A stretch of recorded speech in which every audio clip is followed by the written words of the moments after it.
Hey, good afternoon, everybody. Welcome into the channel. I'm locked away in the Rockstar Cave today, getting up some content for you guys. And one of the videos I wanted to make was for new sellers, which I began a series of videos about eBay selling for newbies, for people that are just coming over from Poshmark or their first time selling on eBay. And this video is going to be all of the mistakes, all of the devastating, destructive things you can do when you are selling on eBay for the first time that can cause your account to be suspended on eBay or cause you to never be able to sell again on eBay. And these are things that a lot of sellers wish they knew and things that I wish I had known when I started selling many years ago, even though the rules were a little different. So let's jump right into it.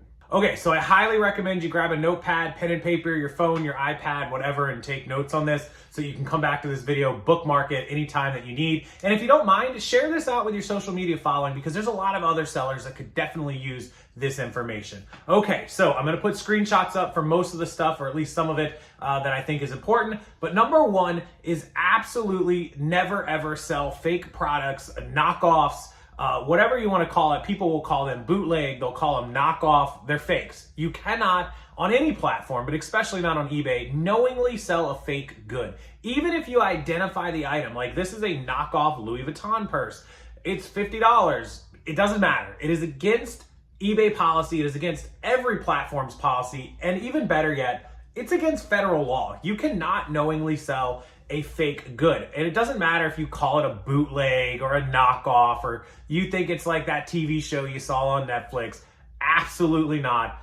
It is against the law. Period. Plain and simple. End of conversation. There is no other side of the argument. Never ever do it, guys. You will get a Vero, which is a violation of people's rights. You will get taken down, and probably most likely you will start receiving notices from law firms that you're being sued. Okay, number two seems so minor, but this is a very quick way to get your eBay account suspended, to go below standard and be suspended and have your selling privileges removed within a month or two at most. And it is canceling orders. When you have to cancel an order on eBay, you are given a couple of reasons why. It can be because the buyer asked you to. If you cancel an order because the buyer asked you to, that's okay. You will not get a defect over that. But if you cancel the order because you're out of stock or you lost the item or you can't find it or you oversold it, that is a defect and that will go against your metrics. Your metrics on defects for most people are based on a percent of your transactions. So if you have 10 transactions and you cancel one of them for out of stock, you have a 1 out of 10 defect, 10% defect. That is much too high. In fact, top rated requires you to be like under 1%, I think. And to lose your account is like 3% or something along those lines to fall under standard. Somebody can fact check me on that, or I'll put a screenshot up or something. You can't have a lot of defect. If you have a ton of transactions, then you might be able to offset the percentage. But as a new seller, you're probably not going to have a lot of transactions. So one cancellation or two can kill your account. You never cancel an order. If you are forced to cancel an order, either because the buyer asked or there's a problem with their address, those are okay. If for any other reason, if you lose something, you should find a way to get another one to ship to the buyer. Or message the buyer, be honest with them, tell them that you've misplaced the item or overlisted or oversold or whatever the reason might be, and that you're reaching out to them because you want to be a timely customer service seller, you want to cancel the order, and you're asking them as a buyer, is it okay if I cancel it? Can you let me know that you want to cancel this order because I don't have it? And if the buyer then says, yeah, I'd like you to cancel it, eBay has confirmed with me that you can then cancel the order and choose the buyer has asked to cancel it and that you will be okay. That way you don't get a defect. So canceling orders is a transaction defect if you do it for any reason other than what I've just told you, and you can lose your account very, very quickly. Now, number three is right along the lines of cancellations. It's another way that you get a defect, and it is by not responding to cases for returns. If a customer asks you for a return or opens a case, you must respond to that case. Not let eBay respond for it or just wait around. You must give tracking. You must accept the return. You must provide a label. Whatever it's asking you to do, you must follow through that procedure until it says it's up to the buyer or until it's up to you. You must click give that refund. Do not let eBay automatically do any part of a case for you, because it will be you not responding to a case, and that is a defect on your seller dashboard, which I'm probably putting a screenshot up of so you can see it, and that one could crush you, just like the defects on cancellations. That one can crush you in a New York minute. So do not allow eBay to have to respond to a case on your behalf. You need to be proactive and always respond to cases in a timely fashion. They give you like 2 days or 3 days or whatever it is. Make sure you're on top of it every single day. Even if you're a smaller seller, part-time, hobby, treat eBay like a business and treat it like a daily task. Put in a to-do list every day. Check your eBay messages. They message you. Check my shipping. Check what I need to ship out. Check what transactions I have to respond to. Check who asked for a return. Make this list and check it every day. It takes like 2 minutes, guys, and it'll save your account. Number 4 is drop shipping. Some of you may know what drop shipping is, some of you may not. Long story short, without getting into a huge other topic of conversation, drop shipping is when you find an item for sale for, say, $10. You find all these video games people have, and then you put it out on another platform or another site for, say, $30, and you don't own it yet. Somebody buys your item, they pay you, and then you use that money, that 10 of their $30, to buy the item from that customer. And instead of shipping it to you, you have it shipped to them instead. So the shipping just goes right over your head. You're a middleman and you get to keep what's left in the profits. Most platforms, including eBay, have banned drop shipping almost completely. There are exceptions. If you're buying directly from a manufacturer or from a licensed distributor, that would be allowed. But buying from any retail stores or other platforms or other sellers and drop shipping it is not allowed, and you will get your account suspended quick, fast, and in a hurry. They are looking for those things. They can figure out that you're drop shipping either from where it came from, origination scans, tracking, zip codes. There's all sorts of different ways. If a customer reports you because your seller put their business card in, there's a million ways that they can figure out that you're drop shipping, especially if you're doing it on a regular basis. One time you might get away with it. 2 times, maybe if you have to replace products, you can squeeze in. But generally, if you're trying to make a business out of it or doing it on a regular basis, you will get caught. They will figure it out. I've seen an umpteen number of people suspended as part of my Facebook group, Thrifter Reseller World, that were drop shipping. Not only that you can lose your account, which is bad enough, it's just a terrible business model. I hate drop shipping. I think everybody here knows it. It sounds like a dream job, and if it's too good to be true, it is, because it is. Using somebody else's money to buy merchandise and ship it to all your customers, there's just a million reasons why I'm not going to get into it. Just don't drop ship, other than the fact that you can lose your eBay account permanently. Okay, number 5, pretty easily, believing prices that you see on listed or sold listings without actually doing proper research. So we've all seen Black Diamond Disney VHS tapes and Beanie Babies for $10,000. And as new sellers, people don't understand that those are not real transactions. More than likely, they are a case of shill bidding or troll bidding, where people are just fake bidding stuff up for a laugh, or fake bidding it up to try to make theirs look like they're worth more money so they can go and list theirs for a few hundred and you think it's a deal and buy it. It could be money laundering. That used to be a thing. It still probably is. Who knows to what extent. There's a million reasons why, but your Beanie Baby's not worth $10,000. Your Disney VHS is not worth $100,000. It's just not the case, guys. So if you see some really exorbitant, highly priced items, active or solds, especially solds, go look for the rest of the listings that sold for $5 and $8 and assume that those ones have something fishy going on with them and that your Beanie Baby's worth $6 or $7, right? There's some exceptions. There's always some that are worth money. Very, very, very, very, very unlikely you have those. Very rare, very few of them. And even those are worth a few hundred, not a few thousand. I don't believe there's any Beanie Babies to this day that are worth thousands and thousands of dollars unless there's some really obscure story about it or some owner of it, Princess Diana's actual Diana bear that she owned or something like that. Anyways, don't believe all the prices you see. That's number 5, and that's something that a lot of new sellers forget about.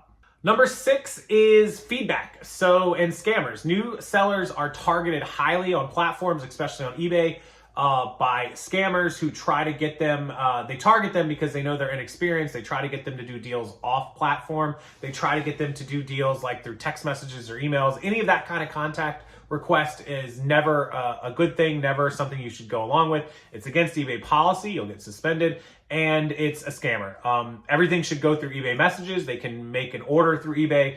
Also, if they're making you a best offer, if you have best offers on your items and it's at the price that you're asking, like your item is $95 and they offer $95, or they offer higher, like $105, 99.9999999% of those are scams. Anybody who's a legitimate buyer looking at a best offer item is not going to offer you more than what they can just press the button and buy it for. They're not even going to offer you equal to it. Occasionally I'll get an offer equal to my best offer price or a dollar under, where they're just asking a question to confirm, but it's pretty obvious that they're a real buyer and they only did the offer because they wanted to confirm before they clicked buy it now, which they could have sent me a normal message. But generally you'll identify those. It's happened to me probably 3 or 4 times in the last 15 years. So that's pretty rare as well. It does happen, but if they're asking for, or they're making an offer at or above price, generally it's a scam. Decline it, delete it, and the scam goes like this. You accept the offer, they don't pay, they message you to pay off platform, and that's how they get you. So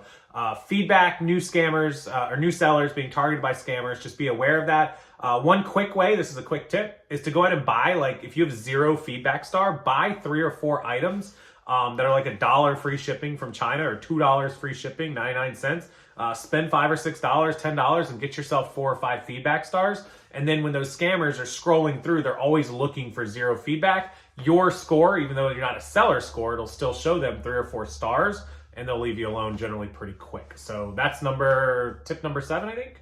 Okay, the next tip I have for you guys that a lot of sellers wish they knew before they started on eBay is that it takes a lot of listings and a lot of work to start making sales unless you're selling like the hottest items around, like laptops and phones and things. If you're listing clothes and shoes and jewelry and accessories and toys and video games for the most part, you can't just list 3 items and expect there to be sales. You have to work on it like a daily task. You have to keep listing items. You have to keep updating. It doesn't mean you need thousands and thousands of listings, but you're not going to throw up 3 items and make a sale right away. There's many other reasons why you don't make sales: promoted listings and promotions, and not having your returns turned on, which is another tip all on its own. Make sure you accept returns, even if you just do buyer pays returns back. At least accept the returns. There's no such thing as no returns. I know the button exists, but trust me, it doesn't exist in the real world. And there's a reason Amazon has done so well over a lot of other platforms, because they do accept a hassle-free return policy.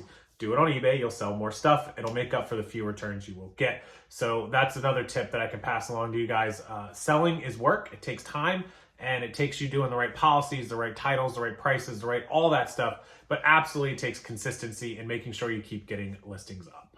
Another tip for eBay in the shipping column is that people try to downgrade shipping. So they sell a packet, or they sell an item that was listed with priority shipping. They figure out that it's 14 ounces and they try to ship it first class. You cannot do that on eBay. Do not downgrade the shipping, only upgrade. So that means if a buyer has paid for priority, don't drop them down to ground or first class.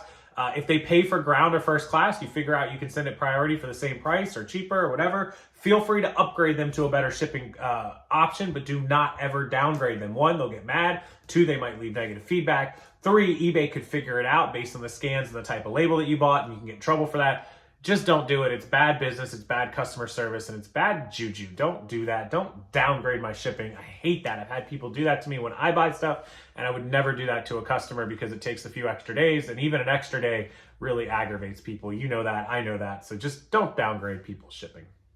Okay, this next tip and final one I'm going to give you guys in this video is probably the most important one. There are a handful of items that you should never ever sell on eBay. I have made a video about this probably twice over the years with updates to the list, but I was gonna link you guys those videos down below, but I'm just gonna go ahead and pop them up here because they're known products that you never want to sell on eBay. It's super important that you never do. Again, throughout this video, while you're watching this, you've probably seen screenshots pop up, so I'll do my best to pop them up here as I roll through. So these are all products that are absolutely 100% no-goes on eBay and a lot of other platforms for various myriad of reasons. So the first 2 are actually words and not products. One is Velcro and one is onesie. So you never use the word Velcro because it's allowed to be used for actual Velcro products. There's other products that are the same kind of sticky, hook and latch, loop, all that sort of stuff that are not actual trademarked Velcro. So the company Velcro that owns that word and owns that product makes that sticky Velcro. There are off-brand products that do the same thing, but they're not actual Velcro. So they started taking down anyone's listing that uses the word Velcro. Except you're supposed to be able to use it with real Velcro items. I've seen so many people have that taken down. Don't do it. Use the word, two-sided connector, use hook and loop or hook and latch or whatever they call it these days. People will comment it down below. I appreciate that if you would. There's tons of other words to use. And then the same with onesie. The company Gerber, you know, the baby food company, they own the word onesie, and they don't let anyone put things up for onesies, even though if it's a Gerber onesie, you're supposed to. So use one-piece outfit, snap outfit, whatever you have to use. Don't use the word onesie. Again, people will put some comments down below what you can properly use. Those two are bad. They're known. Don't do them. Products. So Rosetta Stone, you know, the language company with the CDs and the DVDs that teaches you how to speak a language. Very, very well known that they take down a lot of competitors and a lot of Vero'd warnings sent out to people not to resell their stuff. Now, as with all of these products, people say, but I see them on eBay, Casey, at Rockstar. I see sold ones and 100 other ones. You do. They can't possibly manpower take down all of them. Some of those are actual Rosetta Stone or whatever companies I'm going to talk about that are actually selling the items themselves. It may not be their account name. And some of them are approved third-party distributors and licensed sellers that they've given permission to, that they work with. So ignore that. Just because someone else is doing it doesn't mean you are allowed to do it. So that's just kind of my PSA for that. So Rosetta Stone, number one. Number two, P90X, Beachbody, and Tybo. So any of those, again, DVDs, CDs, they just will send you Veros. They'll send you notifications.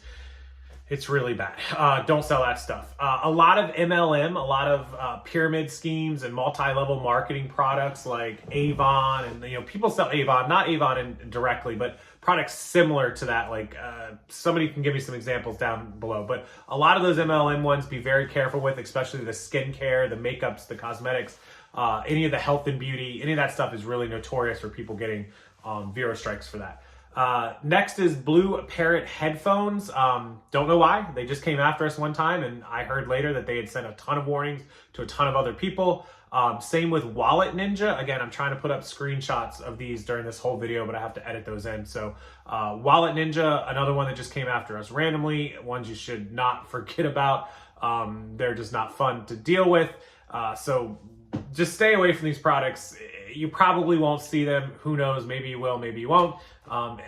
It happens. And if you get one of these Vero Notices, guys, through eBay or through your email, don't immediately think that it's fake or that it's a scam or that you can ignore it. First of all, a lot of the companies hire people to go on eBay and find you and send you a warning with accounts that they just create just for that. They have no feedback. Having zero feedback doesn't mean it's not the company. Not every company uses eBay, or they don't have a very big eBay account because they barely use it.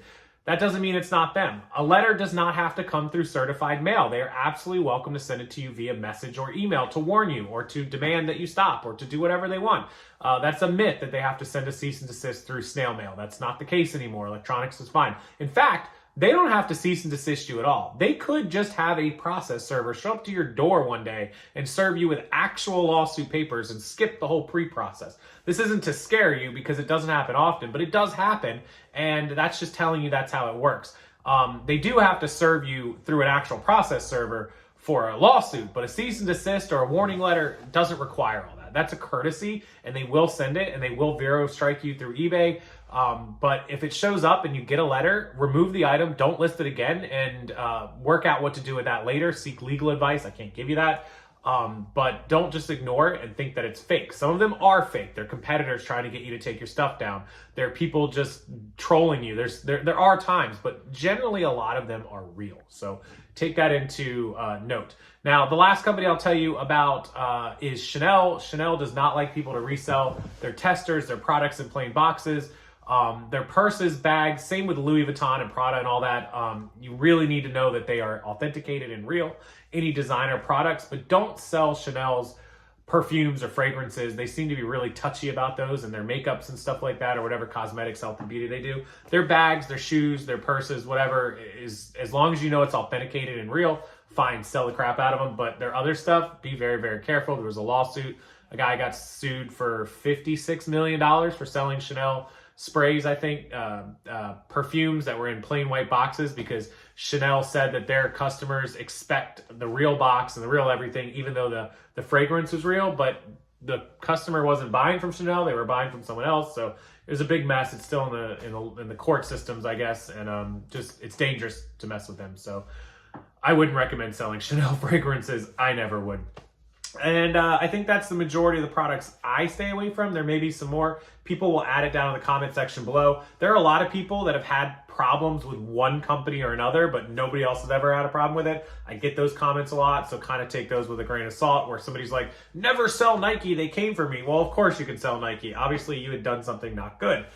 So just kind of, take my comment section with a grain of salt. If you see it down there, don't immediately assume because somebody else had a problem with Nike that you're never allowed to sell Nike. It just means they did something egregious and bad. The ones I've told you about pretty much go after everyone. So hopefully this video helps everyone not make mistakes on eBay, not get their account suspended, not get sued, not get put in jail, whatever you want to call it. And if you need any more help, please don't hesitate to reach out. I do have a myriad of training videos and products, everything I've ever made grouped together in one bundle I can provide you. And yeah, so if you need help making eBay listings, we can do that for you as well. We have a service, full service down there in the description box that has a ton of good links and a ton of good resources down there. So do check it out before you leave. Hit that like button and subscribe to the channel, everybody. And I'll see you in the next video.